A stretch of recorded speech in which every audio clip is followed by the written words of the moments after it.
janvier 2024 ne disposé que 3 jours am na mandataire bu ñëw ñu daal di koy dékk suñu ay micro su ko defee ñu continuer ak yéen ci bataaxalu ki nga xam ni moom moo di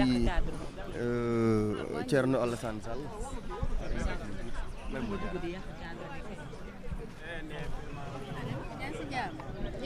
ah ñi ñoo ne ma arrière ngeen avancé tout dépend de vous ah. kooku def kii moo gën ah ah. indil booy xaaral ma ñëw ko.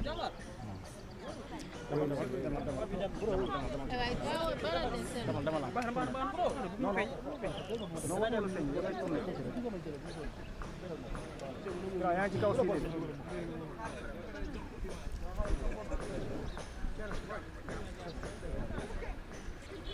c'est bon hein? C'est bon hein?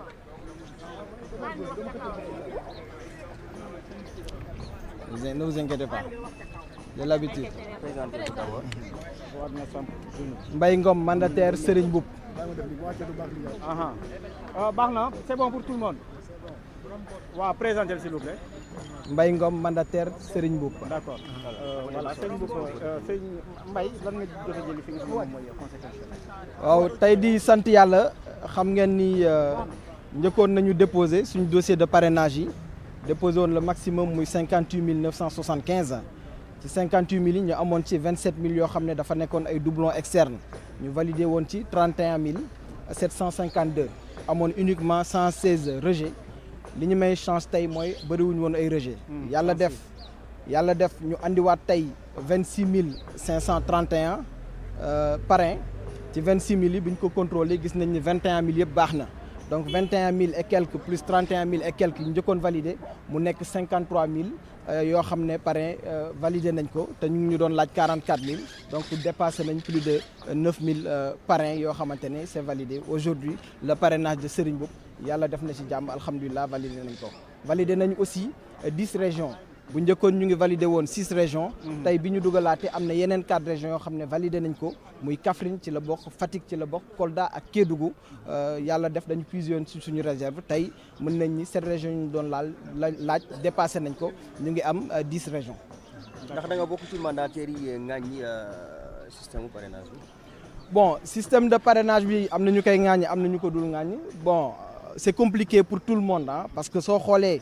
ñun bi njëkkee déposé 116 rejets la ñu amoon donc mun nañ ni su fekkoonte ni jiitu nañu suñu parrainage day jàll dès le début donc contrôle bi awma ci problème tirage bi tenter chance la lu toll nii élection présidentielle ñu dem ci tirage je pense war nañ mën a xoolaat ce système de tirage mais parrainage moom ça se fait ci àdduna bi yëpp dañ koy def donc parrainage pour man dañ ko war a def pour quand même au moins sélectionner les candidats mais système bi la ñu war a xoolaat. fichier bi nag loo ci wax. bon fichier bi mënu ma ci wax lu bëri comme wax naa leen man 116 rejets kese laa am donc ça veut dire que man parrain yi ma dugal ñu ngi ci fichier bi baax na. ci deuxième bi aussi bi ñu dugalaate ci 26 000 yi ñu ngi am 1900 rejets du ma ne nekkuñ ci fichier bi mën na nekk des erreurs d'écriture ah non on est toujours de bonne foi mën na nekk erreur d'écriture mais bon man personnellement mënu ma wax ci fichier bi parce que gisuma ci problème à mon niveau. alors gis nañ que ni am nañ yenn mandataires yu génne au niveau du conseil constitutionnel. am na xar xool ci anam ba nga xam ne traité nañ ko foofu. alors en tant que mandataire ñaar yoon yi nga jaar biir foofu. ba nga génne tey ban anam nga mën a jàngate taxawaay waa conseil constitutionnel ni tey. bon très honnêtement man li ma ci gis wax dëgg yàlla gisuma ci souci particulier di féliciter tout d'abord les gendarmes yi nga xam ne ñoo fi nekk ils sont très ouverts accueillants di jàppale nit ñi au niveau de la commission aussi man en tout cas man personnellement traité nañ ma ci traitement bu baax te gisuma fa ci li ma fekkee bokk gisuma fa benn traitement ñoom dañ nekk di def seen liggéey commission la bokkuñu sax fu ñu nekkee man boog personnellement gisuma ci benn problème. Résumez-le en français, s'il vous plaît.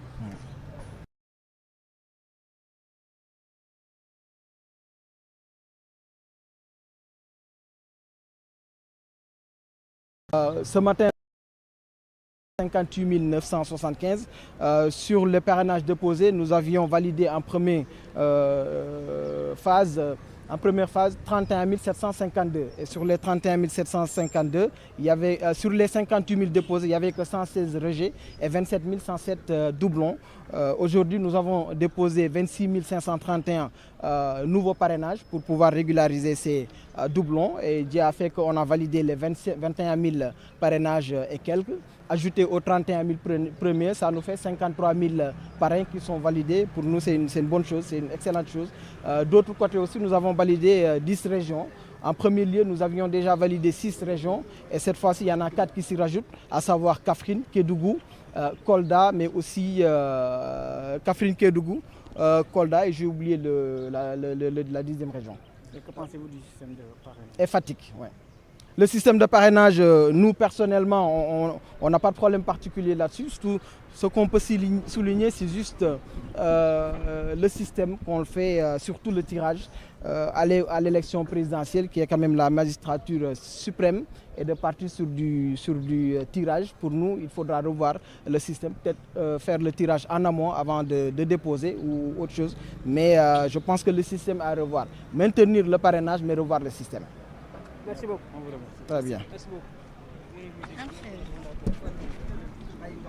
Mbaye Ngom moom Mbaye Ngom nekk mandataire ki nga xam ni moom moo di Serigne Mboup kon moom aussi tamit jàll na li nga xam ni moom mooy état bu parrainage bi kon mën nañu wax ni si subaak léegi benn candidat à la candidature rek la ñu rëkkaleegun mu nekk ki nga xam ni moom moo di maître El Hadji Ousseynou Diouf Rose Wardini dafa daal di jàll ki nga xam ni moom moo ci toppoon di Idrissa Seck dafa daal di jàll kii di Serigne Mboup daal di nay jàll Aliou Mamadou Diabou Pire jàll na li nga xam ne mooy état bu parrainage.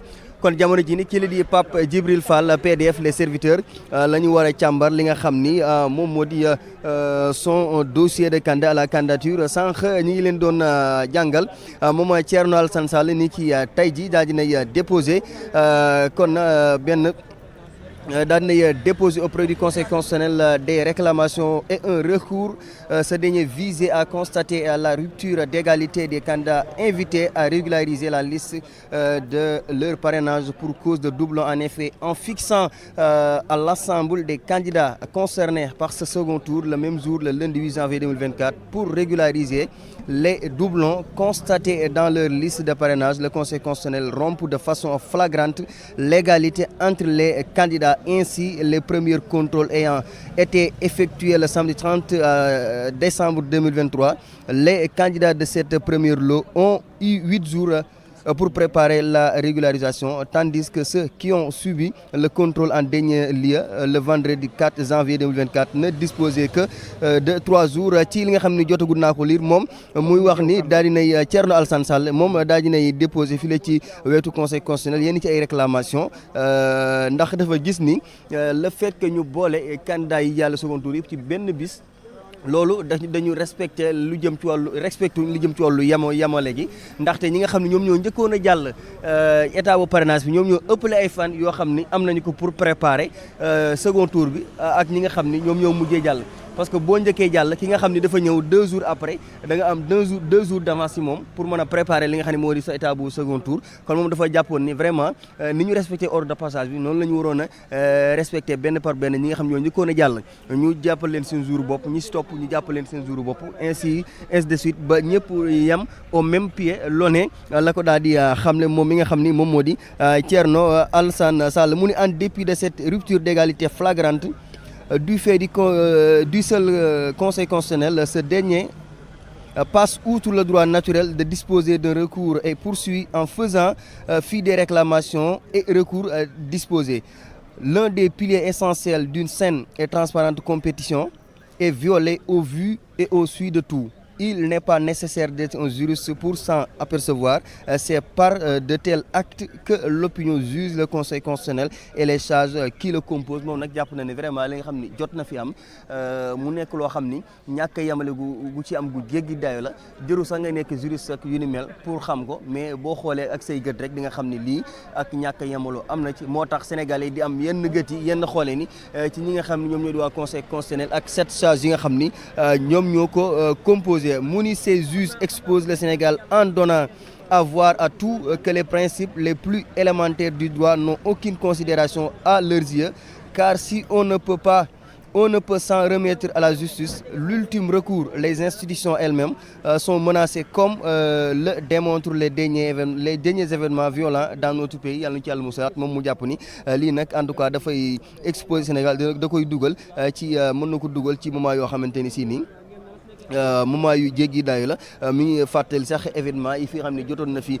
jaar fii la nga xam ni moom moo di ci réewub Sénégal moom nag moom Thierno Alassane Sall kon moom moo daal di bind bi la bataaxal fii la ci conseil constitutionnel mu nekk ay réclamation maanaam dafa ñëw pour daal di clamer yenn ci ay ñàkk yamale ñàkk tollale goo xamante ne si am na ci candidat à la candidature yi nga xam ne ñoom ñoo jàll ci li ñeel wàllum ñaareelu tour bi kon ñu dellu siwaat ci mandataire bi nga xam ne jot na fi jàll sànq muy mandataire u ki la di Serigne Mboup moom nag daal dinay valider état parrainage kon second tour bi ni ñu doon yaakaar ne noonu la nar a méttee dafa mel ni que parce que vraiment tey jii li commencé jàll depuis ce matin léegi kenn te positionnement bi ñu doon tiit moom Me El Hadji Diouf bi njëkk a jàll sax moom la ñu rëkkale ñeneen ñi information ñi nga xam ne ñoom ñoo nekk ci coalition Pape Djibril Fall ñoom ñooy ñëw ni xamuñu lan lañ jot a jël dafa mel ni dañoo am sourire mun nañ jàpp ni Pape Djibril Fall tam validé na ndax ñu ngi gis ni moom mooy génn ni ñu ngi gis ni à distance soxna si mu ngi sourire ñu ngi jubilé donc Pape Djibril Fall tam jàll na li nga xam ne moom mooy étape bu parrainage donc xanaa ñu en tout cas ñu ngi jubilé daal nañu xaar ñoom mun nañu wax ni maju leen oto yi bu ngeen fi jubilé ba oto yi mbëkk leen da ngeen xam ne waaw ñi ngi noon di jubilé ñoom waa les serviteurs Pape Djibril Fall kon li ñu mën a jàpp rek mooy que ni dafa mel ni kon validé nañ li nga xam ni moom moo di état bu parrainage bi. moom tam mun nañ ko xaar ci li nga xam ne moom mooy élection présidentielle ci la date du 20. voilà mi ngi noonu ñu may suñu voilà ñi ngi jubilé kon jàll nañu ngeen ñëw rek mais ñii fu ñu jëm Maram Bousso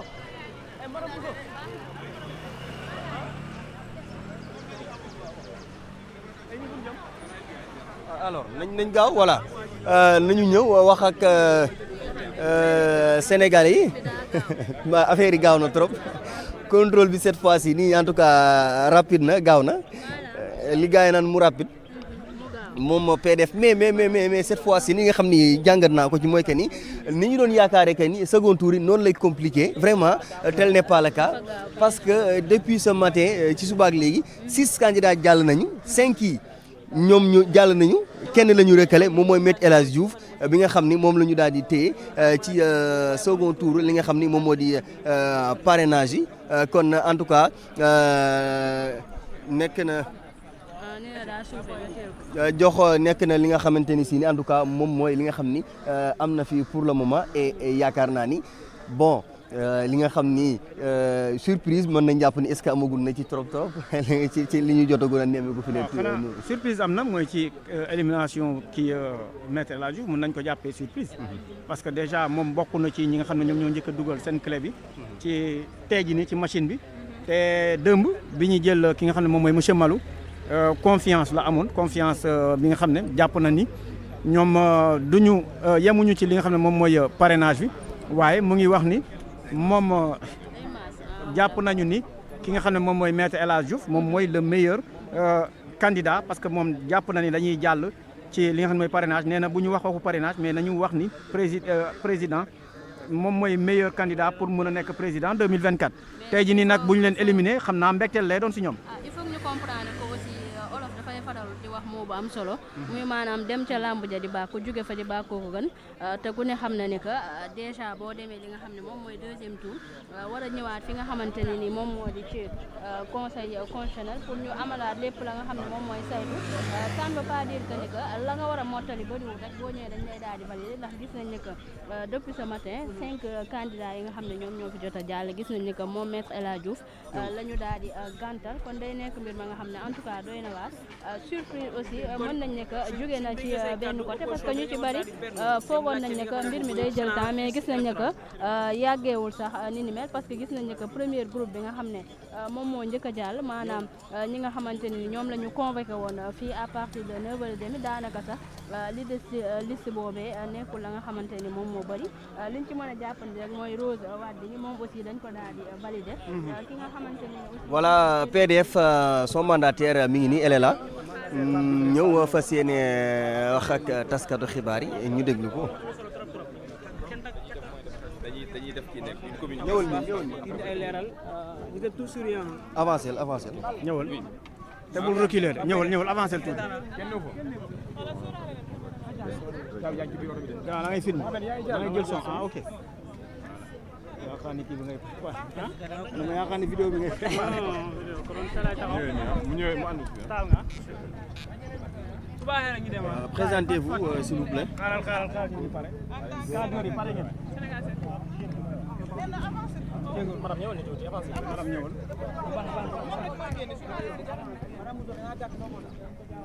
Présentez-vous. en français d'abord. Bismillahirrahmanirrahim. Je commencerai comme toujours par rendre grâce à Dieu. Parce que si aujourd'hui nous avons réussi tout ce travail, c'est parce que les Sénégalais nous ont dit oui, et ça depuis le début. Je pense que je l'ai déjà dit lors de notre dépôt de caution, que les Sénégalais nous avons parrainés. Les Sénégalais ont cotisé à la caution et aujourd'hui, on a eu ce travail. Nous venons de valider 47 000 et quelques parrains au niveau national. Donc ça, si on a réussi ça, c'est parce que les Sénégalais nous ont dit oui et ça depuis le début. Donc je pense que c'est ce que je voulais dire. C'est peut-être que c'est l'émotion, mais vous comprenez que voilà, on vient de valider les 47 000 parrainages que nous avions déposés.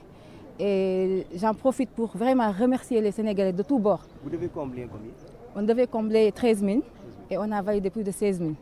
Donc ça, c'est grâce aux Sénégalais encore que je remercie. Autour du système de parrainage, qu'est-ce que vous dites par rapport à cela? Alors moi, je dis que c'est un système informatique et comme tout système informatique, il y a des failles. Mais je pense que tous les candidats qui ont eu à faire un travail quand même assez sérieux sont soit passés au premier tour ou au second tour. Donc je pense que nous, on a travaillé. Si on a eu ce résultat-là, c'est parce qu'on a vraiment travaillé. On ne s'est jamais permis de faire des raccourcis. On a travaillé, on n'a jamais changé de cap. Et ça depuis le début, c'est pourquoi on a réussi. Donc pour ceux qui ne me connaissent pas, c'est Madame Dieng Penda, mandataire de la coalition Papa Djibril Fall, président. Et j'en profite également pour dire aux Sénégalais, on participera à cette élection-là et on va la gagner, Inch'Allah.